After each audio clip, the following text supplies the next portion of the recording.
a gente está falando de uma guerra de duas frentes por parte dos Estados Unidos e existia um ênfase na questão de conter o expansionismo japonês no Pacífico. O Japão chegou a ocupar uma parte da China, a região que antigamente era a região da Manchúria, que hoje em dia, enfim, com a reconfiguração da República Popular Chinesa, enfim, não é mais aquela questão da Manchúria ali tão bem definida como estava nesse momento, mas você tem uma Manchúria ocupada por japoneses e você tem também a invasão do Japão a outros territórios que muitas vezes, se não faziam parte dos Estados Unidos, estavam de alguma forma subordinados aos Estados Unidos, como é o caso da relação dos Estados Unidos com as Filipinas, que data desde o final do século XIX, depois de uma guerra entre Estados Unidos e Espanha, que inclusive, entre outras coisas, resultou na independência de Cuba. Mas vamos voltar aqui para a questão realmente da Segunda Guerra, senão a gente vai longe. Então, isso a gente pode até tratar em uma outra aula, inclusive. Então, o Japão realmente foi um grande adversário dos Estados Unidos e conter esse expansionismo japonês, a gente está pensando em expansionismo pela perspectiva também dos Estados Unidos, gente. É importante a gente pensar nisso. Numa guerra, todo mundo tem seus interesses, mas eu estou colocando aqui, a partir da perspectiva dos Estados Unidos, havia um expansionismo japonês. E, de fato, o Japão conseguiu aumentar, ampliar seu território fora do arquipélago que a gente conhece muito bem do Japão hoje, de forma que cabia que, uma vez entrando em guerra com os Estados Unidos tentaram combater e, se não liberar, entre aspas, reconquistar essas regiões que estavam, se não ocupadas, ganhavam cada vez mais influência japonesa. Então, os Estados Unidos conseguiram, e é importante a gente, apesar de eu não ter colocado aqui porque o tempo é curto, a gente pensar na Batalha de Midway também como um marco, em que os Estados Unidos recuperaram aquela região ali, ganharam a vantagem sobre o Pacífico, e só que os japoneses se mostraram extremamente resistentes e não aceitavam uma derrota. Afinal de contas, eles estavam lutando, e é importante que a gente explore um pouco essa questão cultural japonesa, eles estavam lutando pelo imperador. Então, eles estavam dedicando a vida deles ao imperador e à causa do Japão, e nisso se tornaram adversários realmente muito difíceis. Ou seja, nesse contexto todo, os Estados Unidos perceberam que talvez a estreia da bomba atômica, uma vez que já em 45, e aí a gente está falando de julho para agosto de 45, uma vez que a Alemanha já tinha praticamente sido derrotada, uma boa oportunidade de... E aí eu estou pensando com a perspectiva norte-americana, gente. Isso daí a gente vai problematizar um pouco melhor daqui a pouco. Mas a gente pode simplesmente testar esse artefato, a maior arma já concebida pelo homem até então, jogar isso no Japão e convencer os japoneses de que, olha, a guerra está acabada. E foi algo mais ou menos nessa toada que os Estados Unidos levaram em frente. Então a gente tem aqui no slide uma foto do bombardeiro, o B-29, o Enola Gay, que foi batizado, se não me engano, com o nome da mãe de um dos pilotos, que levou essa bomba que foi jogada em Hiroshima, e aqui a gente tem uma foto da explosão, né, do cogumelo, porque esse processo todo, esse processo muito energético, acaba, pra gente, a gente visualiza como se fosse um cogumelo assim, surgindo do alto, de baixo para cima, né? Então a gente teve a destruição total da cidade de Hiroshima, como a gente pode ver no próximo slide, e mais do que uma destruição total. Diga. A bomba atômica ela não explode no solo, viu, gente? Ela é diferente de um torpedo. Importante. O míssil comum, Tomahawk, esses mísseis modernos que temos, quando eles se chocam, eles explodem. No impacto. A bomba atômica não, ela explode antes. Ela é acionada, né? Ela é acionada. O Ian comentou na aula passada, né? Exatamente, o GIF e também o GIF que a gente tem, que o Ian apresentou um pouco mais cedo, mostra pra gente, que a gente pode ver por aquele GIF, ainda que seja uma representação animada do processo, é ainda antes de tocar o solo. E mesmo assim, a violência dessa reação toda que o Ian e o Gustavo estão falando aí ao longo dessas nossas aulas, ela deixa impactos profundos na sociedade humana. Especificamente, a gente tem a primeira foto ali de cima que mostra a sombra do que era uma menina. Realmente, quando caiu a bomba, ficou a sombra dela, vamos dizer assim, impressa na parede, porque foi um processo de... Eu vou até usar, vocês me corrijam, por favor, que vocês são especialistas nesses conceitos, mas é como se materializasse ali aquilo que estava dela na parede, toda essa reação mesmo violenta. E embaixo nós temos um dos únicos prédios que sobraram de Hiroshima, com toda essa destruição. Até hoje esse prédio ele ainda está lá na cidade, que você perto de um memorial que eles construíram para que se pensasse toda essa loucura da Segunda Guerra e toda essa destruição causada pela bomba atômica.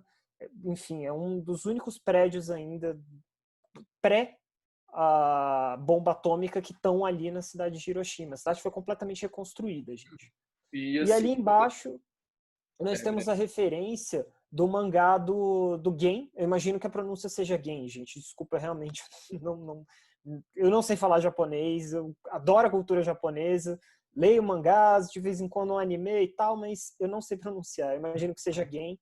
Ele conta a história, esse mangá, Gen, e depois foi lançado o anime, ele conta a história de um garoto, que no caso foi o artista que se representou de uma forma ficcionalizada, dele e a família dele. Esse artista ele sobreviveu ao impacto da bomba e ele faz uma espécie de...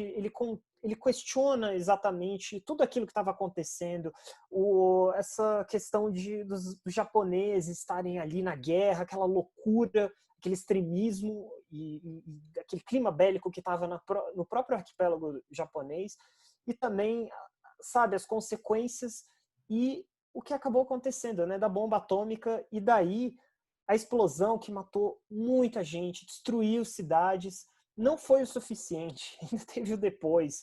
E os desdobramentos em relação a esse bombardeamento, eles são muito brutais na sociedade japonesa até os dias de hoje, como a gente vai ver. Eu estou falando muito de Hiroshima, gente, mas é porque, de fato, Hiroshima não só teve mais mortes ligadas a essa bomba, como também era uma... se fala muito mais hoje, se pensa muito mais em Hiroshima do que Nagasaki, mas Nagasaki também teve números brutais de mortes, coisa de 30 a 40 mil pessoas que morreram em Nagasaki também. Então foram duas cidades... Bom, o Japão, no geral, foi completamente... Nagasaki era mais rural, não era? Mais rural. Hiroshima era uma cidade um pouco maior, vamos dizer assim. Se não me engano, era uma região, inclusive, com uma presença católica até forte no Japão. O sul do Japão, ele tem de períodos ali do século, se não me engano, 16 e 17, andando em águas proibidas, hein? Mas vamos lá. Você tem uma presença de certos, enfim, japoneses de origem cristã por aquela região. Então, Hiroshima realmente saiu dessa situação inteira. O Japão inteiro ficou de ponta cabeça com tudo isso que aconteceu. E isso teve desdobramentos, inclusive, a ponto do imperador, que era até então visto como uma figura sagrada, ele acabou ganhando um contorno mais humano. O imperador começou a ser não mais um deus do povo japonês, e sim o líder, uma liderança, obviamente, extremamente importante, tanto que até hoje o, entre aspas, cargo de imperador do Japão segue firme e forte. Mas a gente sabe que quem está ali cuidando dos assuntos do país é o primeiro-ministro. Falando um pouco, então, sobre essas marcas que as bombas atômicas tiveram no Japão, se você puder passar, por favor? Não só no Japão, mas no mundo. Deixa eu só fazer um parênteses também com relação à bomba, né? Que claro. Você comentou que os impactos, além do impacto direto inicial de destruir a cidade e acabar com algumas milhares de vidas numa sequência só, né? Também as consequências a posteriori da bomba atômica, né? Porque como estamos liberando compostos radioativos, né? Esses compostos radioativos, por mais que a pessoa estivesse distante do epicentro da explosão, né? Essa pessoa poderia ser impactada e afetada. Então, essa é a grande revolução da bomba atômica. Não apenas o fato dela ser uma grande explosão, liberar muita energia e conseguir destruir uma cidade inteira, a ponto de que regiões mais afastadas dessa cidade também serão impactadas, né? Com a radiação, com a radioatividade, podendo ocasionar mutações, especialmente nos cromossomos genéticos, né? Então, é uma coisa que vai passar de pai, de mãe, para a prole, né? Então, a gente tem várias gerações de Hiroshima que nasceram com problemas congênitos, né? Você falar Eu nos acho que impactos, Gustavo, da fauna e da flora local, isso que né? eu ia falar. Pois é, você está mexendo Questão também ambiental. em todo o equilíbrio que se estabelece ali, né? Porque os seres humanos são só um dos elementos ali E naturais, né? Você tem Exatamente. toda a fauna local, toda a flora local, tudo ali que faz funcionar daquele jeito, e todos eles sendo afetados a nível Completamente genético, e, bagunçado. enfim. Exatamente. É. Então, a partir do momento que essas bombas são soltadas, os Estados Unidos ganham oficialmente ali estampado, nós somos a grande potência bélica do momento. Só que a União Soviética, que foi responsável por ganhar boa parte do território, reconquistar boa parte do território expandido pelos alemães no contexto de Segunda Guerra Mundial, e que teve grande papel também na derrota da Alemanha, no fim das contas. É importante a gente lembrar dessa contribuição dos soviéticos. Inclusive, estão nesses últimos dias aí fazendo comemorações em relação à vitória, né, na Segunda Guerra Mundial. Vocês podem fazer uma breve pesquisa aí, rapidinho, que vocês vão encontrar que o pessoal está comemorando aí nos últimos dias, aí, durante esse mês de junho. Então, gente, todos esses acontecimentos, eles desenvolveram uma corrida atômica. O que eu quero dizer com corrida atômica? Se os Estados Unidos têm uma bomba, a União Soviética, depois da Segunda Guerra Mundial, está livre dos problemas relacionados aos nazistas, pelo menos aqueles nazistas, vamos usar esses termos, está livre desses problemas com os nazistas. Então, o foco, tanto dos Estados Unidos quanto da União Soviética, acaba indo olhando um para o outro. Peraí, você tem uma bomba atômica e como é que fica a nossa relação aqui e tal? Tentaram-se, nesse período aí de fim da guerra para o pós-guerra, assinarem acordos e acaba ficando participarem de aquela briga conferências. de criança mimada, né? As duas crianças levam a bola pro playground, aí ninguém brinca porque os dois não sabem dialogar. O grande problema é que a bola era o mundo, né? Esse que é o nosso grande problema. Então, nós temos uma grande potência capitalista que é os Estados Unidos, e você tem uma grande potência socialista e, enfim, tendo um projeto de levar o comunismo ao mundo, no fim das contas, de uma revolução comunista mundial, que é a União Soviética. E nisso, a União Soviética passa a desenvolver também a sua própria tecnologia atômica para ficar a par da situação com os Estados Unidos. Então, nessas três imagens que eu coloquei aqui, nisso a gente tem o início de uma corrida atômica, de uma loucura para quem se arma mais com bombas atômicas e outros tipos de armamentos que daqui para frente vão se desenvolvendo, para se colocarem, tipo, eu sou mais poderoso que você belicamente. Então, nós temos ali algumas imagens desse período da Guerra Fria. Você tem o medo constante de uma guerra atômica, tanto que isso é retratado em quadrinhos. Você tem também propagandas soviéticas colocando que os Estados Unidos usam o capitalismo para criar bombas atômicas e para, de alguma forma, colocar outras nações aos interesses deles, colocarem ajoelhadas aos interesses deles, pois eles são a grande potência atômica. E você tem um último gráfico aí, que eu achei interessantíssimo, que é o número de armamentos ou de ogivas nucleares que cada país desenvolveu ao longo dos anos. Número total, né, na verdade, dessas ogivas, que aos poucos iam sendo desativadas e algumas, vê né? que a partir de 1990, principalmente os Estados Unidos, em segundo, não tanto a União Soviética num primeiro e a Rússia num primeiro momento, mas depois, você vê a desativação até chegar em números hoje, que a gente está ali dessa década de 2010, cerca de 5 mil. Ok. Você pode passar, por favor, Gustavo? Mas é importante a gente pensar que isso tudo que estava acontecendo, as bombas foram jogadas em Hiroshima e Nagasaki. Existiam testes, claro, foram feitos testes até mesmo nos Estados Unidos antes de ter essa operação aí de bombardeamento do Se eu Japão. não me engano, Mas o que é o filme importante... Indiana Jones 4 mostra um desses testes da época. Mas aí já em um outro contexto, né? Já de uma Guerra Fria, mas já dessa época da Guerra Fria que a gente estava falando até dos outros slides, do último Indiana Jones, da Caveira de Cristal, né? Exatamente. Aquele filme que eles mostram na Floresta Amazônica, que estão dizendo que eles mostram as cataratas do Iguaçu e diz que é na Amazônia. É.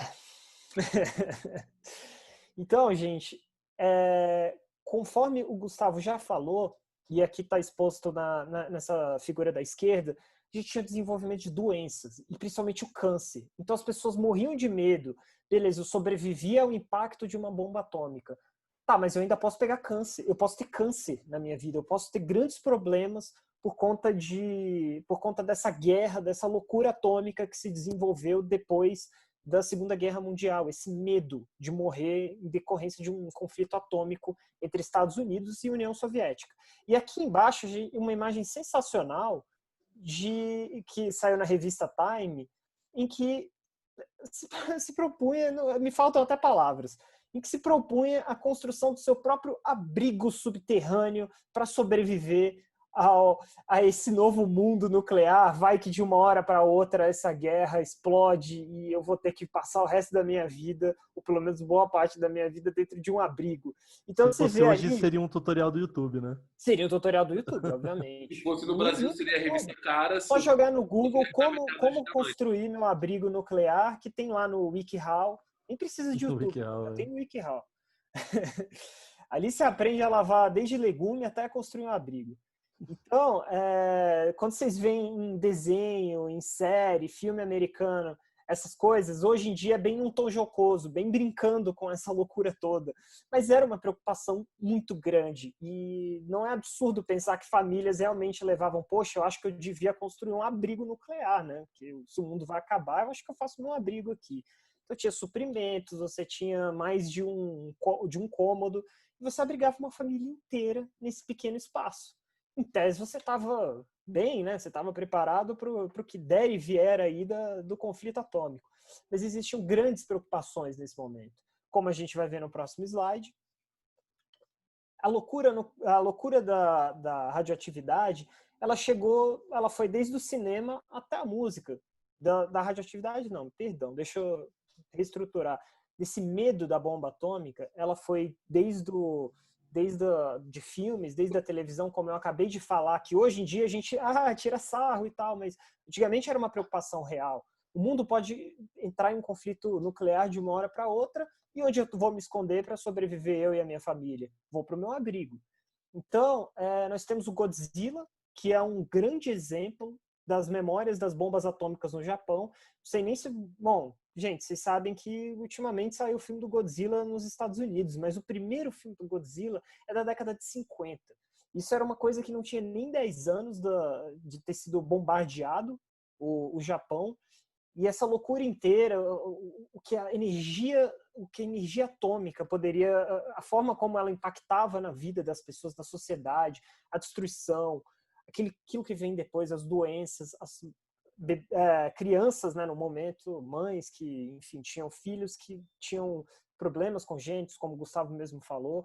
Então, isso tudo abriu feridas na sociedade japonesa que, de alguma forma, elas se materializaram nessa loucura do monstro gigante, que, no caso do Godzilla, né, com o impacto de explosões nucleares, era uma criatura de períodos anteriores que acordou com todo esse barulho, com essa agitação nuclear e começa a destruir a cidade.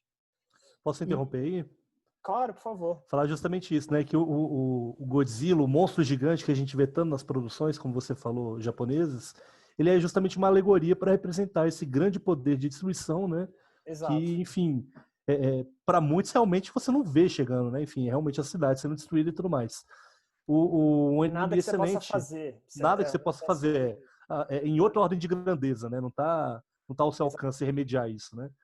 Um outro anime muito famoso também, que tem elementos disso, é Akira, né? Que foi um dos que mais popularizou o anime aqui no Brasil, inclusive. Recomendo. Tem imagens fortíssimas de questão de desfiguração e tal, não sei o que lá. E mostra justamente mais um uma evidência desse medo, né? Apesar de que Akira já é bem mais tardio, né? Mas ainda carrega um pouco desse medo, dessa incerteza dessa grande energia, dessa grande poder de destruição sendo liberado para cima dos japoneses. Então, realmente, a cultura deles foi bem impactada, né? Exatamente.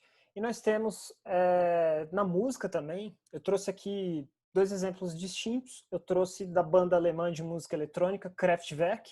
Desculpa também se o meu japonês não é bom, imagine que o meu alemão também não é dos melhores. Então Você você não tem no estudou o eixo o Kraftwerk, suficiente, né? difícil, né? Então, o Kraftwerk ele fez uma música anteriormente para lidar com questões de radioatividade. Se você for ver a letra, foi descoberto pela Madame Curie, etc. Até que começaram-se a ter não só essas questões de bombardeamento, mas também sérias crises ligadas à utilização da energia radioativa, da energia nuclear, enfim, para geração de energia mesmo. Estou falando de energia, mas é basicamente isso. Usinas. Tem acidentes, você tem utilização de bomba, a humanidade está usando, está fazendo uso desse conhecimento radioativo de uma forma muitas vezes indiscriminada ou de uma forma que está longe de ser segura para a gente. Então eles adicionaram à letra da música o Stop Radioactivity. Parem de utilizar a radioatividade para qualquer coisa. Isso daí tem nos afeta diretamente. Então é preciso que a gente tome muito cuidado antes de sair utilizando essa tecnologia que a gente está discutindo aqui ao longo dessas 2 aulas. E a gente tem uma banda que me apetece bastante, que é o Iron Maiden, uma banda inglesa de rock que trata da questão do relógio do fim do mundo, o Doomsday Clock.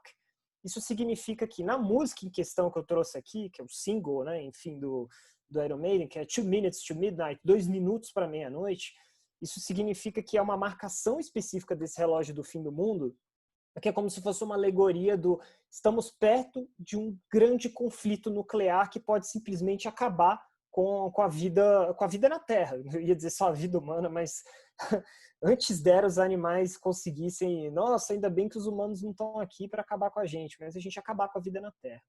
Então, o tal do que se concebeu já na época da Guerra Fria, do inverno nuclear. Inverno no sentido de que uma situação realmente terrível de sobrevivência. Normalmente se associa o inverno a condições ruins ou condições difíceis de vida, né? Ou parafraseando o Game of Thrones, né? O inverno está chegando. The winter is coming, exatamente. Então, esse relógio, ele muitas vezes marcou 2 minutos, ou seja, se tem que, daqui a, sabe, como se fosse uma coisa de, 2 minutos assim, acabou a humanidade. Parece-me que no início do ano, inclusive, em todos os processos que aconteceram no início do ano, a gente ficou a 1 minuto e 40 do fim da raça humana num conflito nuclear. Então a gente sabe que tudo isso ainda mexe muito com a cabeça da gente. Não acabou isso, não é porque não tem mais União Soviética. Gente, a radioatividade está aí, como a própria música do Kraftwerk diz. Quanto mais líderes ególatras a gente coloca no poder, né, mais acentua essa possibilidade real de a gente entrar de fato numa guerra nuclear, né? Então, quanto mais maluco for a pessoa que detém o poder, né, mais fácil isso pode acontecer. Exato. E fechando, no próximo slide, a gente tem uma referência do poema escrito pelo Vinícius de Moraes, imortalizado pelo Ney Matogrosso. Foi Ney Matogrosso ou foi junto com os Secos e Molhados? Foi Secos e Molhados. Eu acho que já foi Secos, eu achei que tinha sido o Ney sozinho, mas eu também a voz é o que marca, né, inevitavelmente. A voz é o que marca. E que é a questão da Rosa de Hiroshima, que é, como a letra mesmo diz, pense nas crianças, pense em todas as feridas deixadas por essas bombas atômicas, pense em tudo que aconteceu diante disso, da ganância do homem e da vontade de entrar em guerra. Então, realmente é uma música muito bonita, um poema, né, muito bonito, e um poema para a gente refletir mesmo sobre certos comportamentos nossos como, enfim, humanidade, né, como coletivo, coisas que a gente tem que realmente pensar, em que caminho que a gente está tomando, né, que caminho que a gente está tomando, tendo acesso a tudo isso. Então, até fazendo um paralelo com aquelas 2 imagens que eu coloquei, enfim, para o início dessas duas aulas aí, que a gente tinha tanto uma cena do Tempos Modernos, do Charlie Chaplin, como uma cidade russa bombardeada na época da União Soviética, a gente tem acesso à tecnologia cada vez mais. Mas por que a gente está usando essa tecnologia? O que de bem pode trazer isso para a gente? A gente tem acesso à energia nuclear, a gente tem acesso a tudo isso. Os meninos aí trouxeram muito bem na aula aí.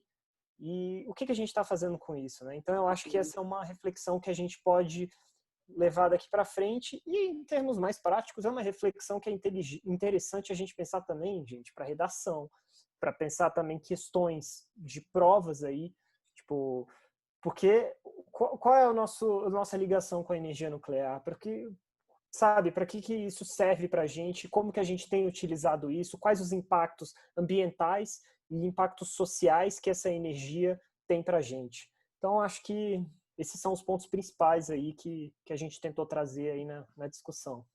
É isso. Ian, você gostaria de complementar alguma coisa? Não, eu só queria realmente agradecer o convite, gostei muito. E chamando de novo, tô aí, cara. Te agradeço a sua presença também. Agradeço enormemente a sua presença, foi muito bom. Acredito muito bom. Que podemos pensar futuros temas para que você possa abrilhantar cada vez mais o nosso canal, né? E as nossas publicações. Então, pessoas, a ideia dessa aula é justamente discutir um pouco o Projeto Manhattan, né? Essa evolução científica em coisa de 30, 40 anos. Tivemos um avanço de conhecimento muito grande. Mas exponencial, né? Exponencial, alguns diriam. Né? Mas a que custo, né? A custo de tantas vidas, a custo de vontades de umbigo, né? Vontades de um país é melhor que o outro. Então, assim, a ciência foi muito motivada ao longo da história devido a isso. Se você pegar o Projeto Manhattan, se eu não me engano, eram mais de 3 mil cientistas, mais de 3 mil pessoas empregadas em torno dessa produção. Né? Importante só, Gustavo, aproveitando que você levantou essa bola aí, destacar a integração, né, de exército e ciência no desenvolvimento desse Projeto Manhattan. Não foi só o governo liberou verba para cientistas. Você tem o Ministério da Defesa, o equivalente ao Ministério da Defesa, o Departamento de Guerra dos Estados Unidos. Fazendo lobby, né, para tocar esse projeto, né? Exatamente. Então você tem esse desenvolvimento de ciência ainda muito atrelado a essas necessidades bélicas, né? Só aproveitando, já que você falou isso do avanço exponencial da ciência e tudo mais, da tecnologia, o porquê da gente estudar isso, o porquê desse debate ser tão importante. Porque a gente também está vivendo um crescimento exponencial de tecnologia, né? Se você for ver o celular de há 10 anos atrás, compara com o celular de 5 anos atrás, você não tem ideia do que o celular daqui a 20 anos vai fazer, entendeu? Então, assim, é importante estudar a história, enfim, justamente porque a história ela não se repete, mas cima que é uma beleza, né, que dizem, não lembro quem foi que falou isso. Mas eu acho que ela combina muito com isso. Você não vê a mesma coisa acontecendo, mas você vê elementos, assim, claramente similares àquilo que você já viu, que você já sabe o resultado, e o que acontece quando você não leva a sério a história, eu acho que a gente já sabe, né? História e ciência, quando você não ouve o que ela tem a dizer, é sempre um problema. Exatamente, Ian. Então, pessoas, espero que vocês tenham gostado desse nosso episódio, né, desse nosso debate sobre radioatividade, o Projeto Manhattan e tudo que envolve a relação a ele, todo o contexto sociopolítico do começo do século XX até mais ou menos um pouco do pós-guerra, né, entrando um pouco na Guerra Fria, né, as suas nuances e as suas interfaces, tanto na matemática, quanto na física, quanto na química, quanto na história. Então, observem que, com um simples tema, nós conseguimos abarcar 4 grandes áreas do conhecimento. Né? Então, observem que o conhecimento ele é interligado. E essa é a ideia desse canal, a gente trazer conhecimentos distintos, tirar dessas caixinhas e colocar tudo num pensamento mais amplo, num pensamento mais macroscópico. Então, não esqueçam de deixar o seu like, o seu comentário, sugestão também de temas que podemos trazer. Próximo slide. É verdade, importante. É verdade. Né? Obrigado pela atenção. Então, se você gostou, curta. Se não gostou, não discute não, por favor, porque isso é ruim. Nunca te pedi nada, né? Nunca te pedi nada. Nunca pedimos nada. Se não gostou, não dá o like não. E nem o dislike, deixa quieto. Deixa aí. Ian, muito obrigado pela sua presença. Espero gente, brigadão. Foi um prazer, cara. Tô esperando a próxima já. Pode deixar. Valeu, gente. Beijos, até. Falou.